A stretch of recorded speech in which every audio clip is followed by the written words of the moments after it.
Hey, good evening, everyone. Hope everyone can hear me. Today I'm going to start the presentation for Pedagogy of Yoga, Stewardship in the 21st Century. We would like to start by thanking Boston University Hindu Students Council, our fellow presenters, and all of the community members and supporters who made today possible. In this session, we will cover what exactly is yoga's pedagogy and how the Guru Shishya Parampara holds that, how 19th and 20th century Hindu gurus reflect that, and how Western yoga extracts and distorts that. We'll explore how the critique of those distortions are mapped onto the original indigenous tradition. We will take a look at how all of this is reflected by yoga scholars, the yoga industry, and American public schools. Finally, we will give some suggestions on how to move forward and how honoring the indigenous tradition can have a broader positive impact. So what exactly is the Guru Shishya Parampara, or the indigenous pedagogy of yoga? In Hinduism, yoga means to achieve samadhi. Yogic practices vary depending on the tradition, but the goal of samadhi remains the same. However, the goal of yoga is being distorted to benefit commercial interests of the yoga industry by erasing yoga's roots in Hinduism, which is Hinduphobia. Hinduphobia comes from the Indological reimaginations of Hindu history based on distorted interpretations of Hindu texts. There are many texts that have been composed over the long history of Hinduism, going back 5,000 years. Indologists select a few texts and bestow biblical status to these texts while imposing Western interpretations on these texts. This has the effect of silencing our gurus, who are the indigenous stewards of yoga. So in order to find the indigenous pedagogy of yoga, I've examined 3 core texts with commentary by Hindu gurus as a way to de-silence their voices. The texts I chose will be familiar to most yoga practitioners today, namely the Gita with commentary by Swami Mukundananda, the Yoga Sutras with commentary by Paramahansa Yogananda, the Hatha Yoga Pradipika with commentary by the Adyar Research Center recommended to me by Krishnamacharya Mandiram. These texts represent the philosophical and pedagogical underpinnings of yoga.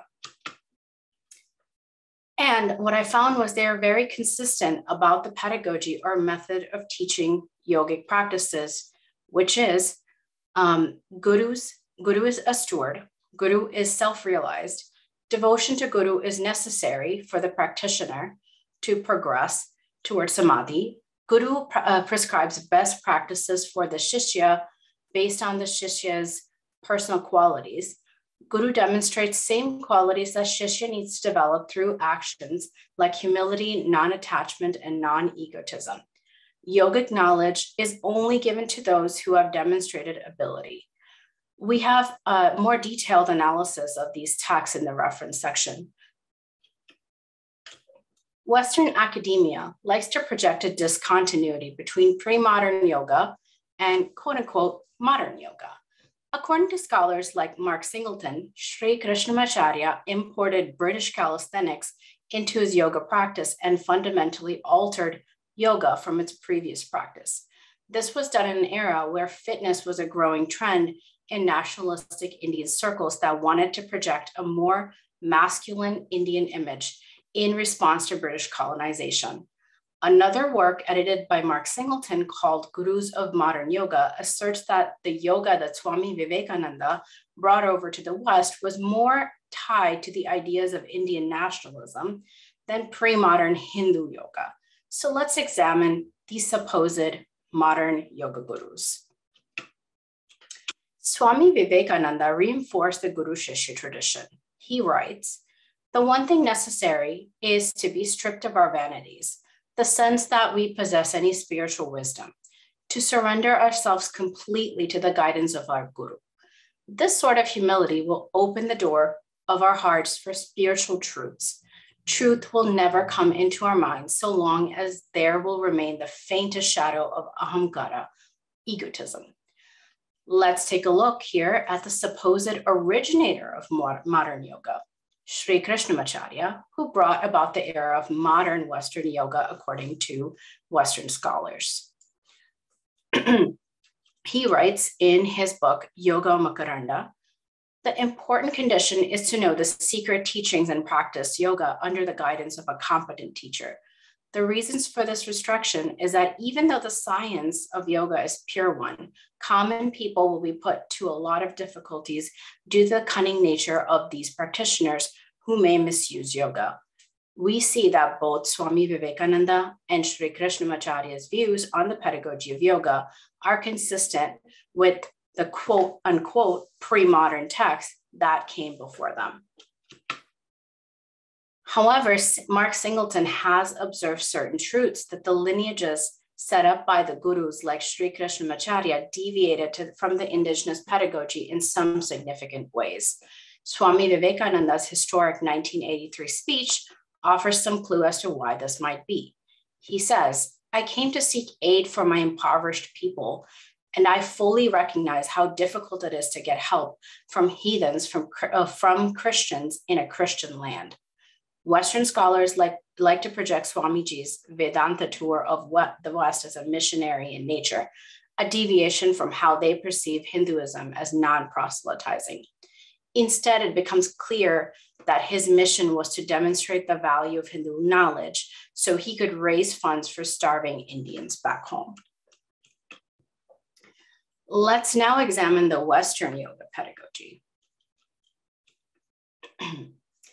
Non-affiliated studio-based yoga is the most common way yoga is practiced in the West. In this model, there is no guru. The Western capitalistic model is used to sell classes. Studios are mostly owned by white women and marketed to white women. Pedagogy is based on maximizing revenue. To generate revenue, many studios promote membership in order to generate steady income and sell yoga teacher training classes to any student who can pay for them.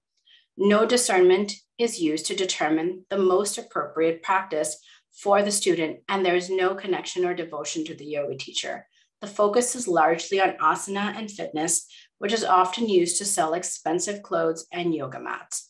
Racism, sexism, classism, and ableism are evident in the way that these classes are marketed. Thin, wealthy white women are portrayed as normative in these spaces. People of color experience racism in these spaces as their bodies become objects of hyperfocus or ridicule. Women are objectified in order to create a market for beauty and fitness products. Differently abled people can rarely find a class that fits their needs.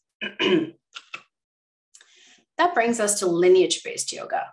This is the second most popular way yoga is taught in the West. In fact, many studio-based teachers took a yoga teacher training class from a lineage teacher. In this system, yogic organizations are built to approximate the indigenous yogic pedagogy within a Western capitalistic framework. Yoga teachers within the lineage are required to take dakshina or initiation into the lineage. Students outside the lineage are not always required to have taken dakshina. Some lineages offer introductory classes without initiation and only require it before moving up to higher level practices. Others leave it up to the students entirely. They often sell Western-style 200,000-hour YTT classes or workshops to train new teachers, but might put in some checks to determine the qualities of the students. The teachings within these workshops can vary widely, from deeply rooted in indigenous yogic tradition to just selling asana for fitness. These adaptations happen due to the underlying tension from an indigenous practice sitting within a larger capitalistic system. Lineages respond differently to the challenges posed within Western framework. Abuse of students and corruption can arise, as in the case of Bikram yoga, as often people in the West are unfamiliar with the Guru Shishya lineage and lack the ability to discern which lineages are true to the roots, where the Guru is self-realized individual who embodies yogic qualities like humility, non-egotism, and non-attachment. Additionally, any adoption of capitalistic extractive structures come with risk due to its extractive nature. Discernment from student is needed to determine if lineage is actually representing yoga. Let's look at 3 examples. Amma transfers yogic knowledge through her Amrita Yoga institutions, which offer introductory classes for a small fee, then encourages path of devotion to the Guru and taking dakshina with the Guru as primary ways to progress towards samadhi. Because Iyengar pioneered the model, where Hindu Guru set up an influential yoga institution in the West to teach Hatha Yoga. Students can often find an asana class at a yoga studio near them and can attend higher level classes at their discretion. His books like Light on Yoga are rooted in the indigenous yoga pedagogy, where he expressly states that Guru is needed to gain appropriate yogic knowledge. However, the Iyengar lineage had a high-level teacher who was accused of inappropriately touching female students during class and resigned only after public pressure. Bikram exploited his status as Guru and used his status to buy expensive cars and houses. He sexually abused many students. His method with 26 postures was stolen from his Guru Bishnu Charan Ghosh. Yoga teachers trained by his workshops get certificates to set up yoga studios based on licensing of the Bikram brand. Within his training classes, emotional abuse and physical abuse are common. Loyalty, not devotion to the Bikram brand under all circumstances was taught. Teachers who decided to leave the Bikram brand face financial hardships. It's clear that operating within Western capitalistic frameworks of knowledge dissemination is fraught, as it inherently creates avenues for charlatans like Bikram.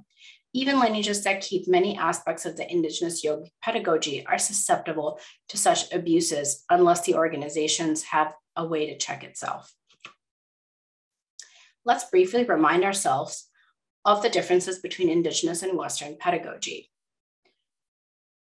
In the indigenous pedagogy, Guru is steward, Guru is self-realized, devotion to Guru is necessary, Guru prescribes best practices for Shishya, Guru demonstrates same qualities that Shishya needs to develop through actions like humility, non-attachment, and non-egotism. Yogic knowledge is only given to those who have demonstrated ability. In the Western pedagogy, however, Guru becomes brand rather than steward. Guru does not have to be self-realized. Devotion to Guru is not needed. Yogic knowledge is given without consideration of students' spiritual development. Guru does not have to demonstrate qualities of humility, non-attachment, and non-egotism. Transmission of yogic knowledge based on revenue maximization.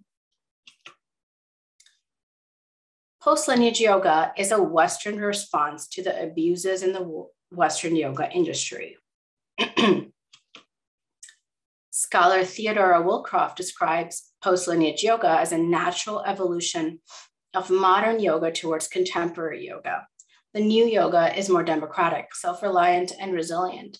That challenges the 20th century modern yoga's hierarchical lineage power structures. Here she built on previous scholarship by Mark Singleton and Matthew Remsky. In post-lineage yoga, students no longer need to rely entirely on the Guru for yogic knowledge or maintain devotion to Guru, but can create practices based on book reading or knowledge obtained from different lineages, and can even share their practices directly with peers, something that Hatha Yoga specifically says should not be done without direction from the Guru due to the harm it could cause. Each practitioner is encouraged to share as much as possible so that the knowledge lies within the community rather than the Guru. This is so if the teacher is compromised or ill-adapted, the practitioner can be self-reliant and resilient. This negates a core part of indigenous pedagogy, that yogic knowledge only be transmitted by the Guru to those who have demonstrated that they have the right qualities, i.e. humility, non-attachment, and non-egotism. Post-lineage yoga sounds attractive until one considers the harm being done to yoga itself. For sure, there has been many instances of sexual abuse, corruption, and rigid dogmatism inside Western yoga lineages. Many practitioners experience deep trauma from their experiences with self-serving gurus or in studio spaces that are racist, sexist, and objectifying. It's natural to seek safety after experiencing this trauma. However, this trauma is being used to further harm the indigenous pedagogy of yoga by projecting all its ills of Western yoga onto yoga itself. Instead of restoring the Guru Shishya tradition, which is meant to be protective, nourishing, and can provide healing from trauma, post-lineage yoga argues that key aspects of yoga's pedagogy be disregarded to make yoga itself more resilient. The idea of post-lineage yoga has found its way into social justice narratives among South Asian teachers, like the popular Yoga is Dead podcasters. Here they claim that dogmatism is a byproduct of lineage. However, it is not inherent to the system, specifically implying that yoga is not dogmatic, only its pedagogy is. The guru is proclaimed dead. We see a lot of issues arise from the way yoga is embedded in Western capitalistic system. Wildcroft uses these issues to attack yoga's pedagogy. She uses a Western lens to portray Guru-Shishya tradition as inherently authoritarian and in need of challenge in the way Marxists challenge authority in extractive capitalist systems, when really the abuses arise in situations where Western yoga pedagogy and not the Hindu one dominates. In indigenous practice, the right to be a guru is only gained by self-realized person who demonstrates yogic qualities. The guru is protective and compassionate towards his shishya, while helping them towards self-realization in the way Sri Krishna does for Arjuna. She proposes solutions like attending festivals and conferences, things that gurus would actually agree with. The issue is that she's providing it as an outside solution to what she argues is an inherent Hindu problem, instead of recognizing A, her solutions are an inherent part of the indigenous tradition, and B, that the problem she's trying to solve emerges from Western distortions of yoga. This links directly to the definition of Hinduphobia, calling for the destruction and dissolution of Hinduism on the basis of allegedly inherent irredeemability. Hinduphobic rhetoric reduces the entirety of Sanatana Dharma to a rigid, oppressive, and regressive tradition. Pro-social and reflexive aspects of Hindu tradition are ignored or attributed to outside, non-Hindu influences. Post-lineage yoga exists within larger contexts where Hinduphobia is dominant, where Hinduism is portrayed as patriarchal, secretive, and inherently antisocial. Documentaries like Yoga Women lean into Hinduphobic stereotypes to portray Hindu society as something inherently patriarchal, where women are denied access to yogic practices unless they leave their families and societies. This is largely based on the assumption that yoga is only based on asana practices. There's clear evidence that women were not only practitioners, but also were yoga gurus who developed various systems of yoga across a broad range of yogic practices, not just the limited frameworks that are recognized by neo-colonial gaze. The asana practices prevalent in the West came from the hatha yogic influences within the larger Hindu context. Hatha yoga as a yogic path was largely practiced by renunciates before colonization. Both men and women entered that path, often took sannyas. As sannyasis traveled across Bharat, they influenced many other yogic practices and made their practices available to householders of all genders. It did not require giving up family. Asana was practiced along with bhakti, mantra, and jnana yoga in Hindu households through the grace of these gurus. The Tamil text Tirumantaram, composed by Guru Tirumalar, is a great example of how yoga asanas were practiced within the bhakti context. Further, Yoga Women fails to mention indigenous women like Yogini Gargi and Anandamayi Ma, who made tremendous contributions to yogic knowledge. White women are portrayed as saviors of yoga from these brown men who hoarded yogic knowledge. The ownership of yoga by white women is made explicit when they're shown evangelizing yoga from the busy streets of Manhattan to the dusty slums of Kenya.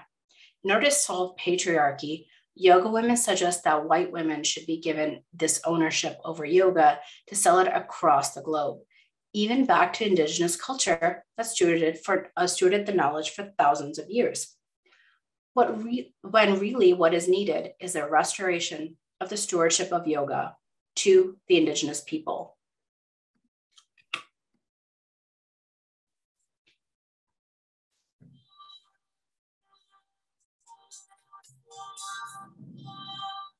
So you go into any yoga class in the West and it is full of women. And it's so ironic. Women were never, ever part of the yoga tradition at all. Right up until the early 20th century, to be a woman practitioner of yoga, you actually had to leave your family. You had to leave the civilization. Women are included in a list of obstacles, things like filthy water, rotten food, that men would want to avoid. Yoga is different for men and for women because women... I'm going to pass this now to Indu. Namaste. Thank you, Sneha. Yoga in public schools. There are three dominant ideas that circulate in conversations about yoga in schools in the United States. The first is that yoga is devil worship and has no place in our public schools. This reflects the oldest and most overtly anti-Indigenous Hinduphobic narrative about yoga. The second idea that emerges is that yoga is for everyone. This idea, imported from the yoga industrial complex, opens the door for anyone to teach and learn a, quote, secularized yoga in schools. The third idea, which stitches together social justice narratives from the yoga industrial complex with critical analysis and education, critiques yoga and meditation that is taught in schools as discriminatory and oppressive. Each of these ideas layers atop the previous one, enacting the language of social justice while demonizing and or delegitimizing the Guru Shishya tradition. Let's take a look at first idea. Yoga is devil worship. Yoga has long been narrated in the United States as a dangerous path towards barbarism and heathenism, stealing in particular innocent American women. This article is from the Washington Times, dated 1908. Mysterious yoga faith of East Indies, which has robbed an American citizen of a devoted wife. The article goes on to read, and she accepted in the place of all this, a life of semi-barbarity among the mystics, the fakirs, and the dervishes of East India, whereas the devotee of the weird, intangible faith which is called yoga, she must satisfy her heart's desire in the contemplation of the occult. College campuses were particularly vulnerable. This 1911 article from the Charlevoix County Herald declares, joins yoga colony. Educator's wife goes to follow strange god. The article warns that Mrs. Stone's entrapment in this cult led her to abandon her husband and child. Quote, it was taught that a complete fulfillment of yoga philosophy involved the separation from family, friends, and kindred. Mrs. Stone became a devout follower of the faith and left home. In this island where Mrs. Stone is supposed to be, its members are called sun worshippers. The common thread throughout these warnings is that yoga will lead innocent Americans away from their Christian God and their Christian values. Yoga's strange God steals wives, leaves children motherless, and leads to divorce. 100 years later, in 2012, we see the contemporary version of this through the protest against yoga in schools. In Encinitas, California, parents, quote, are in a twist over yoga, saying that adding the ancient practice of meditative exercise to the school curriculum is tantamount to religious indoctrination into Hinduism. The chief executive of the yoga studio, responding to the protest, declares, it's hard to know how to respond to someone who says if you touch your toes, you're inviting the devil into your soul. In 2016, parents in Georgia are concerned that yoga in schools endorses a non-Christian belief system. In May 2021, a 1993 ban on yoga in schools in Alabama was overturned, causing Christian conservatives to protest. It is significant to note that the parents protesting yoga in schools recognize that yoga is Hindu, while the schools teaching yoga contend that they have secularized it. In 2013, Judge John Mayer ruling against the protesting parents and in favor of Encinitas Unified School District. Yoga is for everyone. Anyone can decide what yoga is in schools. Parents, administrators, judges, even a state representative. Democratic State Rep Jeremy Gray introduced the bill that overturned the Alabama ban. It stipulates that chanting, mantras, mudras, use of mandalas, induction of hypnotic states, guided imagery, and namaste greetings shall be expressly prohibited, and that only English names be used for all poses and exercises. Meditation is not allowed. Even journalists and psychologists decide what counts as yoga. In a 2018 article in The Atlantic, journalist Leah Wong clarifies that school-based yoga focuses on physical exercises, relaxation, and mindfulness, including exercise breaks kids take at their seats. Marlon Wei, a certified yoga teacher, claims that by, quote, removing yoga's more superficial aspects, such as Sanskrit words and symbols, yoga can still have mindfulness and be appreciated for its benefits beyond physical exercise. She goes on to classify yoga-based lesson plans, teacher trainings, and mindfulness playlists on the internet as a part of school-based yoga, as well as certified yoga instructors who want to bring their practices to schools. NYU psychologist Bethany Butzer identified 36 programs reaching 940 schools with more than 5,400 instructors. So now, not only are folks determining what qualifies as yoga, they are also declaring what is feasible to implement and who is a qualified, quote, yoga instructor. This 2014 study on the effectiveness of yoga in schools asserts that while PE teachers would make ideal school yoga instructors, budget restrictions are forcing classroom teachers to deliver physical activity curricula. In other words, yoga is a physical activity. Moreover, classroom teachers should not feel intimidated about teaching yoga, as with proper training, they can learn to couple breathing with stretching postures to effectively deliver yoga. So what does this training look like? A 2-day training under the supervision of, quote, certified yoga ed instructors, where classroom and PE teachers learn techniques like breathing, postures, yoga-based games, and visualization. Note that the program does not require any previous yoga experience, nor does it require the teachers to be yoga practitioners themselves. Also note that behavior and classroom management techniques are also taught during the workshop. Pay attention to this last bit, it's important. I'm quite familiar with this space since I used to be the research director for a nonprofit that teaches yoga, asana, and pranayama and dhyanam in schools.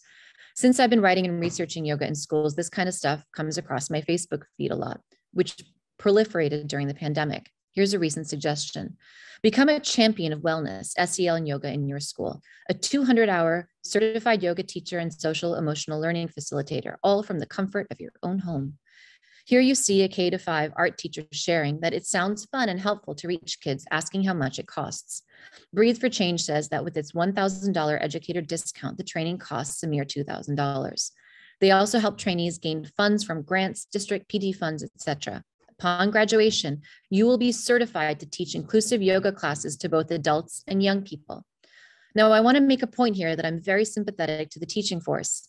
They've been told they have a right and freedom to do this by certified yoga experts and people with doctorates. Every message coming from the yoga industrial complex tells them this is perfectly all right. What's really insidious here is that school teachers are fatigued and burned out and still want to care for their students. They're underpaid, and they're not necessarily making a profit off of teaching this to their students.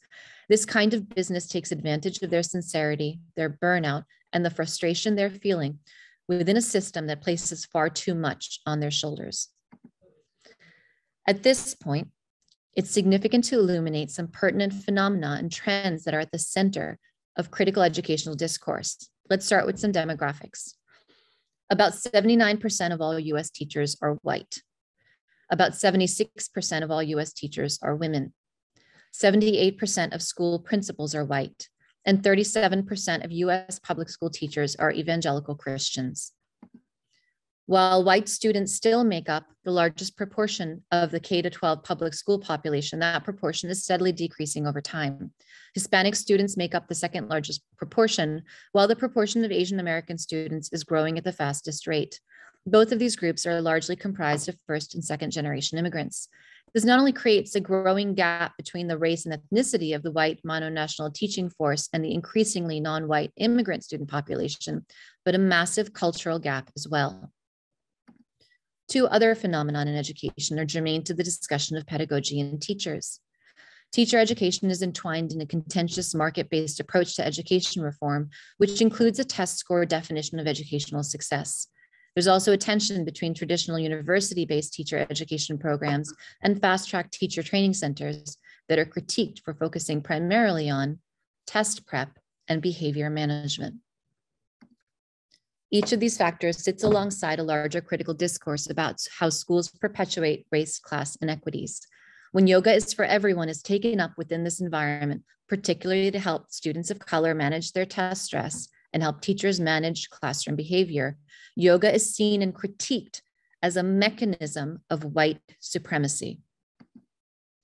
Yoga, cleaved from its source tradition, defined as postures and breathing by schools, journalists, psychologists, and judges, taught through YouTube videos or by teachers trained without any Indigenous standards or regulations or requiring any personal practice, is now seen as an extension of white supremacy as a means for white teachers to control the behavior of students of color.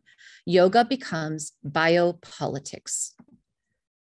In an article entitled The Dark Biopolitics of Mindfulness in Yoga and Education, Liz Jackson notes that yoga is prescribed as an intervention to deal with the, quote, problem children, urban youth, and those diagnosed with disabilities and disorders. Educational research has long and fastidiously documented that students of color are disproportionately placed into each of these categories. She continues, it is also important to question how the desire to control Black bodies functions beneath the surface of benevolent discourse, ascribing to yoga practice socially transformative means. Why exactly must children sit still and lie on the ground in the yoga corpse pose? Victim blaming approaches teach hidden lessons as students learn to see themselves as problem children whose attitudes are apparently the cause of the challenges they face. Cleaved from the source tradition, philosophies, and meanings, this empty ghost of yoga has been introduced into complex, troubling school spaces so that the issues and tensions and power dynamics that exist in schools are mapped onto yoga itself. While yoga is meant to be a part of a seeker's spiritual journey, it is now mandatory exercise to manage behavior. The significance of Shavasana has been twisted into an attack on Black children. In February of last year, the Delaware News Journal reported that an early childhood teacher asked her students to reenact the journey of enslaved Africans over the Atlantic. Her whitewashing of the violent enslavement of Africans was made more grotesque when she combined it with, quote, yoga poses. African people came to America on boats to become slaves. So right now I need you to get into your boat pose, she said, demonstrating the yoga pose. It's incredibly important to note here that the journalist makes no attempt to separate the teacher's horrifying lesson from yoga. Apart from the centuries of colonization and enslavement in India, Hindus were also stolen and enslaved and brought to the West Indies. In just a few sentences, the history of Hindus and the meaning of yoga is erased. In their place, quote, yoga is now associated with the horrifying, traumatizing, whitewashed lesson on enslavement. In this manner, repeatedly, American struggles in education, including racism, the overwhelming whiteness of the teaching force, and conflicting ideas about teacher preparation, override the theft, misrepresentation, and misuse of yoga in schools. Yoga in schools is oppressive. It is oppressive because of white supremacy. The solution is anti-racism. The conversation about yoga in schools centers race and identity. There's little to no discussion about the negative impacts of, quote, secularizing, westernizing yoga, or about how the indigenous pedagogy of yoga might inform these conversations and support schools. Yoga is a tool for religious conversion. Yoga is exercise. Yoga is a commodity. Yoga is inherently oppressive. Yoga is an instrument of white supremacy. Yoga must be saved by the West. Each of these assertions is Hinduphobic. Each is an example of epistemic violence and injustice. In order to incorporate and enliven the authentic pedagogy of yoga into these spaces, we must first recognize this epistemic violence and injustice. Epistemic justice is recognizing and embracing indigenous yoga and the Guru Shishya tradition as stewardship of an indigenous knowledge tradition embedded within an indigenous worldview. Why does this matter? Because the Guru Shishya tradition is grounded in dialogical pedagogy, multimodal expression, and experiential knowledge. Because embracing the worldview from which and for which yoga emerges, we open up the possibility for an entirely new ways of thinking about how we can construct the world around us and address the injustices we see. Yoga is not about spiritual bypassing. It's not about oppressing and converting. It's about reverence for the earth, for nature, for the collective, and for being stewards of those values while navigating the moral dilemmas and injustices that are a part of living on earth as a human. That is the dharmic worldview. So in practical terms, what can folks do? Here are some suggestions we offer. Understand how to recognize a true guru. Support yoga teachers who honor indigenous pedagogy. Critically examine scholarship and activism that claims to decolonize yoga or make yoga more inclusive, while actively silencing Hindu voices and claiming that Hinduism is inherently oppressive. Examine how yoga is taught at your local public school and talk to teachers and educators about bringing in yoga teachers who honor indigenous pedagogy. As you navigate this space, remember that at the heart of these issues is not just identity, but indigenous knowledge stewardship. We invite you to visit Understanding Hinduphobia's website, where you'll find a list of resources. Namaste. For the latest on our YouTube channel, click subscribe and hit the bell icon for alerts on new content. Remember to like, comment, and share our videos. For more about HSC, you can visit the social media handles listed below.